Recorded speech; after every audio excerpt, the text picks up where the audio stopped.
Welcome to System Dynamics Online Tutorials. In this session we're going to cover job material maintenance within the Dynamic 3i Manufacturing suite of applications. What this application allows me to do is after a job is actually entered and the job material records are automatically generated by the system and the job cut and put out onto the work floor, this job material maintenance allows me to change or modify any of the material records associated with that particular job. Not necessarily the actual structure or the components within the finished good, but for this particular job I may want to add additional products or change additional usage of material just for this one job. So it doesn't warrant going in and changing the structure, it just warrants taking the particular job and either appending to it the requirements or the new product that's going to be used, or actually removing a product and substituting a product. This is all done on the job material maintenance application that we are viewing right now. When the system comes into, when the application is first entered, we can actually query the job that we want to do the maintenance on the materials.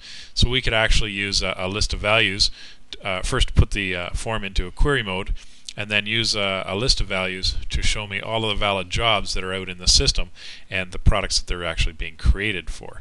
So I could actually call up one specific job and query, and all of the material records required for this job, for this product, will be displayed to me.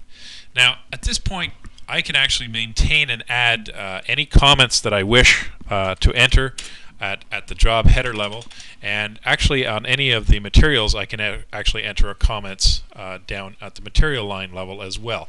These comments will only print on certain formatted documents for work order print that are made available when the system is first set up. We have on the global file maintenance, there's a choice of formats for the work order print. One of those formats will print out, over and above the material information, any comments that would be entered in this application.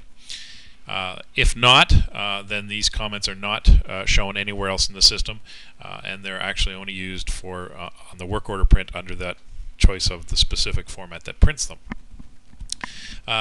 The information shown below about the material is the suffix number as we would see it on the structure for this product, and the actual component and what it is, the description, the actual date that it's required, and the actual material and issued quantity if there was. Keep in mind that this work order could be at a work in process status, and we could still be adding or changing the particular material required to it. It should be noted that it will not let you change a job that has been done, nor will it let you change a material line that is at a done status as well. So if it's been issued fully and has been flagged as final, then that material line cannot be touched or updated in any way.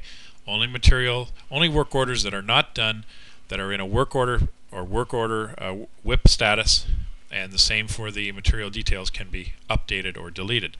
So for this particular work order, we could actually cursor down to the bottom, and we could say that for whatever reason this case of the 750,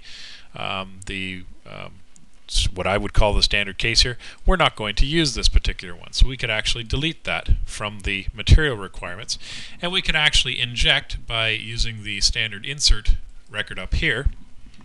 We could actually inject a new material requirement for this, and we could use a list of values to show us all of the materials that we have out here. And I'm going to substitute that particular case with a generic cardboard case just for this job. And now I have to define, just as if I was putting it on the structure, all the requirements for this particular component. Once it's populated, it will show me what it is. It will automatically set the status to a work order status, and it will give a last actual of February 12th. And we can actually come down here now and actually enter in the quantity that's required for this particular amount. So based on my other quantity of 8,000 cases, I'll need 8,000 cases, and maybe with this particular generic one I have less scrap, so instead of the old scrap that used to be there was 70, I believe, I'm going to put I'm only going to have 20 boxes for scrap. And I simply save this to the system. Simply save this to the system here, and that particular generic 12-liter case has actually been updated to the material records just for this product, just for this job. So if we actually print this job now on a work order, the generic 12-liter case will come with a suffix of 45 onto the work order. And that concludes the job material maintenance.